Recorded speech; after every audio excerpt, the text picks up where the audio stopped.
नमस्कार। एनडीटीवी छत्तीसगढ़ और मध्य प्रदेश में आपका स्वागत है। मैं हूं मनोरंजन भारती। चुनावी चर्चा में आज बात करेंगे कई मुद्दों की। सबसे पहले तो मध्य प्रदेश की बात करते हैं। सागर में युवक की हत्या और मां को निर्वस्त्र करके पीटने का मामला लगातार गर्माता जा रहा है। जहां विपक्ष सरकार को घेरने में जुटी हुई है, वहीं मामले में प्रशासन लगातार कार्रवाई करने में जुटा है। अब तक पुलिस ने मामले में 8 आरोपियों को गिरफ्तार किया है, जबकि राजस्व विभाग की टीम भी आरोपियों के घरों की जांच कर रही है, जिसमें अतिक्रमण होने पर बुलडोजर भी चलाया जा सकता है।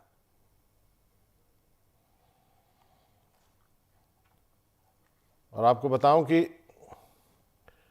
ये जो घटना है, ये काफ़ी जो है, इस पर जो है सियासत काफ़ी तेज हो गई है। फैमिली जो है वो प्रोटेस्ट कर रही है और यहाँ से जो है सरकार थोड़ी सी बैकफुट पे दिखाई दे रही है। मामला जो है वो काफ़ी तनावपूर्ण हो गया है वहाँ पर। और क्या कहना है इस परिवार के लोगों का, पहले वो आपको सुनाते हैं।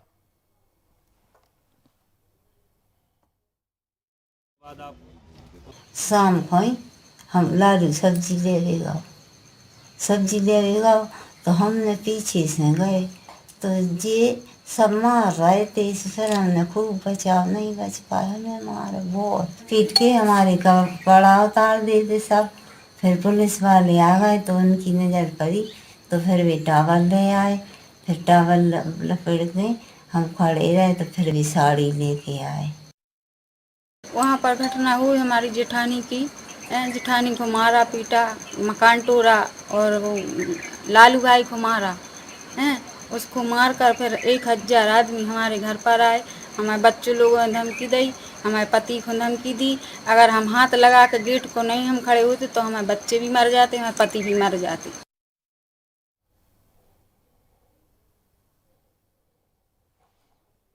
तो अब हम आपको बताते हैं आखिरकार ये घटना हुई कैसे है और ये क्या कहना है, क्या है वहाँ पे स्थिति। रचित सिंह हमारे सहयोगी हैं, उन्होंने अपनी ये रिपोर्ट भेजी है।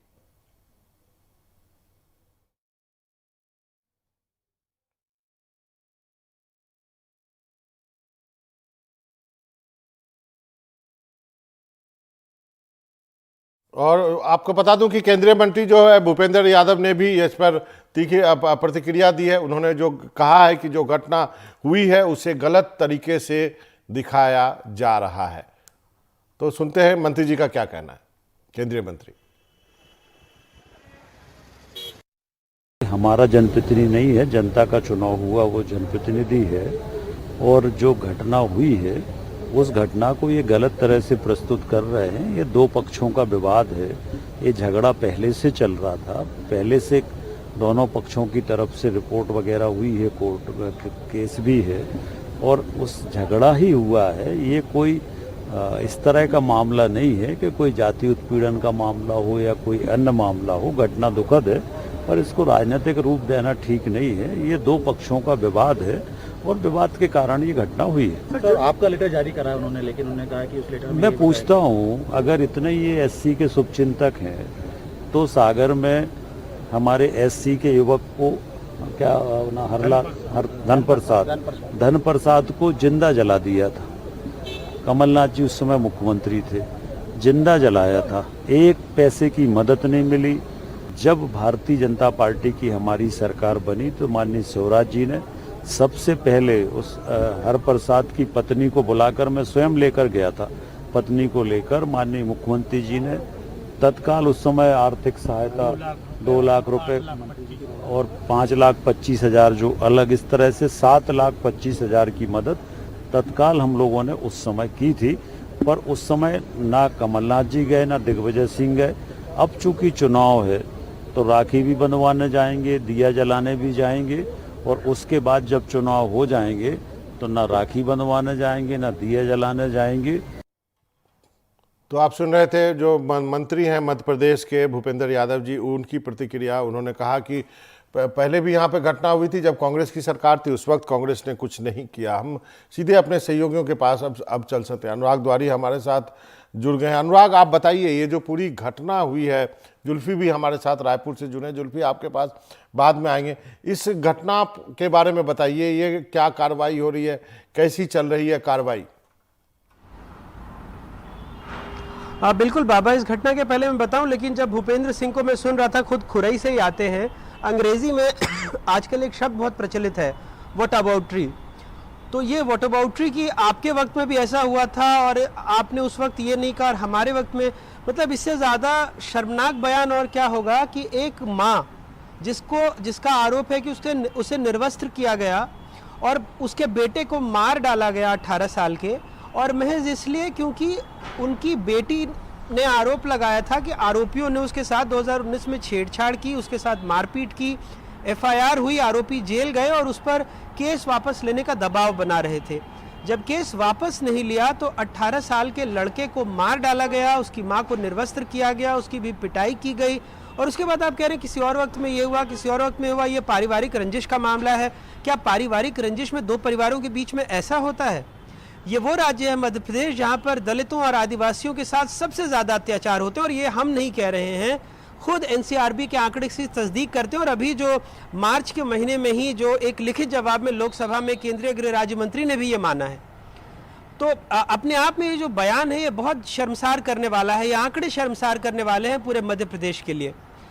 जहाँ तक आपने कार्रवाई की बात पूछी है, तो इस पूरे मामले में फिलहाल 8 नहीं अब 9 लोगों की गिरफ्तारी हो चुकी है। सरपंच का पति, उसके बेटे भी इस मामले में आरोपी हैं, और ये रसूखदार लोग हैं, गांव में लगभग हर समाज से आते हैं। इसमें आरोपियों में सवर्ण भी हैं, ओबीसी समुदाय के भी हैं, अल्पसंख्यक समुदाय के भी हैं। ये सारे लोग जो करीबी थे और इन्होंने मिलकर इस दलित परिवार के साथ जिस तरह के आरोप लगे हैं कि न सिर्फ हत्या हुई है बल्कि एक मां को निर्वस्त्र किया गया है और उसकी भी पिटाई की गई है, उनके घर को तहस नहस कर किया गया है, उनके घर की छत तक को तोड़ डाला गया है। अनुराग, जो एनसीआरबी की बात आपने कही है, ये वो डाटा है, हम चाहेंगे कि वो डाटा भी हम अपने दर्शकों को दिखाएं। लेकिन एक तरह से मध्य प्रदेश बदनाम सा हो गया है इस ढंग के अपराध को लेकर के। अभी सीधी की घटना पिछले दिनों ही हुई, उसके पहले सागर में हुई एक और हत्या हुई। तो इस तरह जो और एनसीआरबी के जो डाटे हैं वो भी काफ़ी कुछ कहते हैं। तो एक तरह से बदनामी का दाग लग रहा है मध्य प्रदेश के ऊपर, यदि हम SC/SC एक्ट की बात करें तो। बाबा, सिर्फ इसके पहले अगर आपको याद होगा तो शिवपुरी में 2 लड़कों ने आरोप लगाया था कि उन्हें न सिर्फ मारा पीटा गया बल्कि उन्हें मैला तक खिला दिया गया, उन्हें जातिक सूचक गालियां दी गई। देवास में एक सरकारी अधिकारी को उप सरपंच ने दफ्तर में घुस करके उसकी पिटाई की और उसने भी आरोप लगाया कि उसको जाति सूचक गालियां दी। इस तरह के मामले सागर में एक दलित युवक को, जो पिछले साल का मामला था और उसका वीडियो इस साल वायरल हुआ, उसको बेरहमी से निर्वस्त्र करके बुरी तरह से मारा पीटा गया। आप सही कह रहे हैं कि अगर एनसीआरबी के आंकड़े की बात करें तो 2021 में ही अगर देश में 50,000 मामले अगर दर्ज होते हैं तो 7,000 से ज़्यादा मामले मध्य प्रदेश के निकल आते हैं। लेकिन एक बात और है मध्य प्रदेश में कि कम से कम जो चार्जशीट होती है, जैसे राजस्थान और केरल इस मामले में बहुत उनका प्रदर्शन बहुत बुरा है कि ऐसे मामलों में चार्जशीट नहीं हो पाती, आरोपियों को सज़ा नहीं हो पाती। लेकिन सिक्किम जैसे राज्य के बाद मध्य प्रदेश ही वो राज्य है, इतना बड़ा राज्य है, जहां कम से कम जो मामले दर्ज होते हैं उसको अंजाम तक पहुंचाया जा रहा है और उसमें आरोपियों को सज़ा हो रही है, चार्जशीट हो रही है, और इसमें भी मध्य प्रदेश का रिकॉर्ड बहुत बेहतर है। तो हमें दोनों बात करनी पड़ेगी। एक तरफ आरोपियों की तादाद बढ़ती हुई जा रही है, लेकिन सरकार की ये दलील रहती है कि कहीं ना कहीं चूंकि यहाँ पुलिस आनाकानी नहीं कर रही है, मामले फौरन दर्ज हो रहे हैं, इसलिए इन मामलों में बढ़ोतरी देखी जा रही है। बहरहाल सरकारी पक्ष, एनसीआरबी का पक्ष और बाकी के डेटा एक तरफ है, लेकिन ये जो तस्वीरें लगातार आ रही हैं, जो हमने ऊपर उसमें लिखा भी है कि ये तस्वीरें शर्मनाक हैं, हम सबको शर्मसार करती हैं। और चाहे वो सीधी का कांड हो जहाँ पर एक आदिवासी युवक के चेहरे पर पेशाब कर दिया गया, वो भी वीडियो 3 साल पुराना था जो कि अब वायरल हुआ था, और उसमें भी जो आरोपी है वो जो बीजेपी के वहाँ पर विधायक हैं उनका प्रतिनिधि बताया जा रहा है। हालांकि बीजेपी विधायक ने बार बार कहा है कि उनका प्रतिनिधि नहीं है, लेकिन कई सारे ऐसे पोस्टर बैनर है जिनमें उनके करीब दिख रहा है, उसका नाम भी उसमें विधायक प्रतिनिधि के तौर पर अंकित है। तो कई सारे ऐसे मामले हुए हैं जब जो आरोपी रहे हैं वो सत्ता पक्ष से या विपक्ष के बड़े नेताओं के करीबी बताए गए हैं और इस रसूख का उन्होंने इस्तेमाल किया, ऐसे भी आरोप लगे हैं। बाबा जी, अब एक और जो चीज़ आपके राज्य में खबर में है वो है पटवारियों का जो हड़ताल है। तो अब हमें बताइए कि ये जो पटवारी जो इस वक्त इन्होंने हड़ताल किया है, इन्होंने देखा कि अब चुनाव आने वाले हैं, चुनाव की घोषणा होने वाली है, सरकार जो है इलेक्शन मोड में है, तो इससे क्या क्या दिक्कतें हो रही हैं लोगों को, और आपको लगता है कोई ब्रेक थ्रू आने वाले दिनों में हो सकता है इस हड़ताल को लेकर के? हम विजुअल दिखा रहे हैं, तिरंगा यात्रा, तो खाली तिरंगा दिख रहा है इस पूरे विजुअल में। जी बाबा, लगभग आप सिर्फ पटवारी नहीं, राज्य भर के 19,000 से ज़्यादा पटवारी और उसके अलावा तृतीय और चतुर्थ श्रेणी के कर्मचारियों ने भी अभी 3-4 दिनों पहले पिछले हफ्ते में ही एक लंबा प्रदर्शन किया था और लगभग 39 संगठन हैं उनके, 39 मांगे हैं उनकी, और लगभग 5.5 लाख सरकारी कर्मचारी हैं मध्य प्रदेश में और 3.5 लाख से ज़्यादा सामूहिक अवकाश पर चले गए थे। 19,000 पटवारी पहले से सामूहिक अवकाश पर चले गए हैं। तो इससे कई सारे ऐसे काम हैं जो लोग सरकारी दफ्तरों में आ रहे हैं, खास करके खसरे के लिए, नामांतरण के लिए, अपने ज़मीन के हस्तांतरण के लिए उनको काफ़ी दिक्कतों का सामना करना पड़ रहा है। हमने देखा था बालाघाट में जो जन राशन की पर्चियाँ लेकर के 65 किलोमीटर दूर से आए थे, उनको जन राशन नहीं मिला। तो ऐसे कई सारी दिक्कतें आ रही हैं। कई सारे सरकारी कर्मचारी ऐसे हैं जो बगैर ड्राइवर के उनको अपनी गाड़ी खुद चलाकर या किसी और साधन से दफ्तर आना पड़ा, क्योंकि जो वाहन कर्मी हैं, जो चालक हैं, वो भी इस हड़ताल में शामिल थे। तो कई दिक्कतों का सामना करना पड़ रहा है। सबकी बहुत सारी मांगे, लेकिन एक बहुत अच्छी जो मतलब पूरे देश में जो मांग चल रही है सरकारी कर्मचारियों की, कि पुराने पेंशन की बहाली की, वो एक प्रमुख मांगों में से एक है। इसके अलावा पटवारियों का कहना है कि सालों से उनकी तनख्वाह या भत्ते नहीं बढ़े, तो कई लोगों की मांग वो भी है कि तनख्वाह और भत्ते बढ़ाए जाएं। कई सारी सुविधाओं में बढ़ोतरी की मांग कर रहे हैं। कोई कह रहा है कि जो सामान्य लिपिक है उसको मंत्रालय का ग्रेड पे नहीं मिल रहा। तो ऐसी कई सारी डिमांड है और जिसकी वजह से लोगों को दिक्कत हो रही है। लेकिन ये कर्मचारी भी समझते हैं कि चुनाव का मौका है और ऐसे में अगर हम सरकार को ये डर दिखाएंगे कि सरकारी कर्मचारी उनसे नाराज हैं, तो कहीं ना कहीं अपनी मांगे उनसे मनवाई जा सकती हैं। जी, एक और मुद्दा है जो कि अब मुख्यमंत्री जी सीएम हाउस में राखी संघ पाती की जो कार्यक्रम है, और देखने में आ रहा है कि मुख्यमंत्री जो हैं वो महिलाओं के ऊपर काफ़ी जो है तवज्जो है, चाहे जितने भी कार्यक्रम हो और चाहे महिलाओं को जागरूक करने की बात हो या फिर महिलाओं को सशक्त बनाने की बात हो, चरण पादुका योजना हो या और ऐसी कई योजनाएं हैं। खासकर मध्य प्रदेश में ये काफ़ी जोर शोर से इसको इम्प्लीमेंट किया जा रहा है। इसका कितना असर देखते हैं आप, अनुराग? लगभग 2.25 करोड़ से ज़्यादा महिला मतदाता हैं और अगर सिर्फ अकेले लाडली लक्ष्मी योजना की बात करें तो लगभग 1.25 करोड़ से ज़्यादा इसमें हितग्राही हैं। और आप देखिए कि जैसे मैं लगभग कांग्रेस ने 6 बड़ी योजनाओं का जिक्र किया था, अब 11 योजनाओं पर आ गई है, लेकिन 3 योजनाओं की काट फौरन शिवराज सिंह चौहान ने दे दी। पहली जो कांग्रेस ने नारी सम्मान योजना की बात कही थी, जिसमें कह रहे थे कि 1,500 रुपये देंगे, शिवराज सिंह चौहान ने लाडली लक्ष्मी में 1,000 रुपये देना शुरू कर दिया। उसको रक्षाबंधन से पहले बढ़ाकर 1,250 रुपये कर दिया है और आप देखिएगा कि अक्टूबर आते आते वो 1,500 रुपये भी देने लगेंगे। पहली बात। दूसरी बात, कहा गया था कि अगर कांग्रेस की सरकार बनती है तो 500 रुपये में गैस सिलेंडर मिलेगा। शिवराज सिंह चौहान ने परसों ही ऐलान कर दिया कि वो 450 रुपये में गैस सिलेंडर देंगे सावन के महीने में हितग्राहियों को और इस योजना को स्थायी बनाएंगे। यानी जो दूसरी कार्ड थी उसमें भी 50 रुपये कम पर वो आ गए। तीसरी बात थी जो बार बार कमलनाथ कह रहे थे कि 100 यूनिट माफ, 200 यूनिट हाफ। तो कल जो अभी ऐलान किया उसमें यह भी कह दिया कि महिलाओं को मात्र 100 रुपये में 100 यूनिट बिजली दी जाएगी। तो इन 3 प्रमुख योजनाओं की कार्ड शिवराज सिंह चौहान ले आए हैं और जैसे जैसे चुनाव की तारीख और नज़दीक आएगी और भी कई बड़ी सौगातें देंगे। लेकिन इसमें सबसे ज़्यादा जो प्रभावित हो रहा है वो सरकारी तिजोरी। बाबा, मैं आपको बता दूं, बहुत जिम्मेदारी से इस खबर को हमने दिखाया भी था कि मध्य प्रदेश में लगभग केंद्र की जितनी भी योजनाएं हैं उसमें मौखिक रूप से सारे विभागों को कह दिया गया है कि आप केंद्र से पैसा न मांगें। यानी लाडली लक्ष्मी के अलावा जो भी बड़ी योजनाएं हैं केंद्र सरकार की भी, वो मध्य प्रदेश में लगभग ठप सी पड़ गई हैं, क्योंकि उसमें मैचिंग ग्रांट राज्य सरकार को पहले देना होता है और सरकारी तिजोरी में इतना पैसा है नहीं कि वो मैचिंग ग्रांट दे पाएं। तो आने वाले दिनों में चूंकि कर्ज लेकर ये सारा काम किया जा रहा है, मध्य प्रदेश की अर्थव्यवस्था पर इसका प्रभाव पड़ना निश्चित है। मुझे रायपुर भी जाना पड़ेगा अनुराग, लेकिन चलते चलते चूंकि चुनाव की बात हो रही है तो मंत्रिमंडल विस्तार के बाद सब ठीक ठाक है ना वहां पर आपके यहाँ पॉलिटिकली?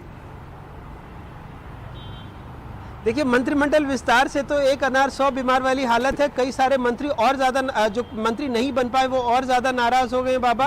और जो टिकट वितरण हुआ 39 का, उसमें भी लगातार विरोध के स्वर सामने आ रहे हैं। चलिए, ठीक है, आपका बहुत बहुत शुक्रिया अनुराग। हम हैं अब छत्तीसगढ़ और छत्तीसगढ़ में कांग्रेस और ईडी के बीच में तनातनी बनी हुई है। कांग्रेस के कार्यकर्ताओं ने ईडी कार्यालय के सामने धरना दिया है, नारेबाजी की है केंद्र सरकार के खिलाफ, और जो है उनका कहना है कि बाकी सरकारों के खिलाफ भी ईडी जांच करें। उनका इशारा जो है कि पहले जो सरकार थी छत्तीसगढ़ में रमन सिंह, उनके खिलाफ भी जांच होनी चाहिए, और इसको लेकर के कांग्रेसी जो है सबूत देने के लिए भी तैयार हैं।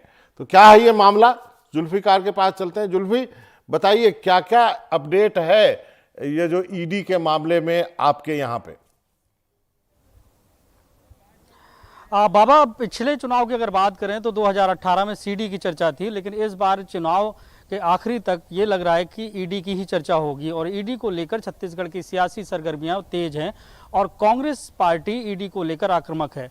बीते कुछ दिनों का अगर घटनाक्रम की बात करें तो जब से मुख्यमंत्री भूपेश बघेल के राजनीतिक सलाहकार विनोद वर्मा के इधर ईडी ने दबिश दी और महादेव ऐप से उनको जोड़ने की कोशिश की गई है, और आज भी विनोद वर्मा को ईडी ने अपने दफ्तर बुलाया जहां पर उनसे पूछताछ करनी है और विनोद वर्मा वहां पे मौजूद हैं। इस पूरे घटनाक्रम के बाद कांग्रेस पार्टी जो है वो आक्रामक है और ईडी को लेकर घेर रही है। कांग्रेस का सीधे तौर से आरोप है कि ईडी राजनीतिक प्रभाव के चलते केंद्र सरकार के इशारों पर छत्तीसगढ़ की सरकार को बदनाम करने की कोशिश कर रही है। तो कांग्रेस ने आज ईडी दफ्तर का जाकर वहां पे धरना प्रदर्शन दिया और एक ज्ञापन भी सौंपा है ईडी को, और ये मांग की है कि छत्तीसगढ़ में कांग्रेस की सरकार के समय की जो जांचें चल रही हैं, इसके पहले भी रमन सरकार थी तो उस दौरान 15 सालों में कई सारे घोटाले हुए। उन्होंने उनका जिक्र किया कि नान घोटाला हुआ जिससे 36,000 करोड़ रुपए के आरोप लगे, उस मामले की ईडी जांच क्यों नहीं कर रही है, क्योंकि उसमें भी मनी लॉन्ड्रिंग हुआ है। तो इस तरीके से कांग्रेस ने पिछली सरकार के घोटालों को का एक जिक्र किया। मुख्यमंत्री ने भी इसके पहले कहा था कि छत्तीसगढ़ में शौचालय निर्माण में भी घोटाला हुआ और चिटफंड घोटाला हुआ।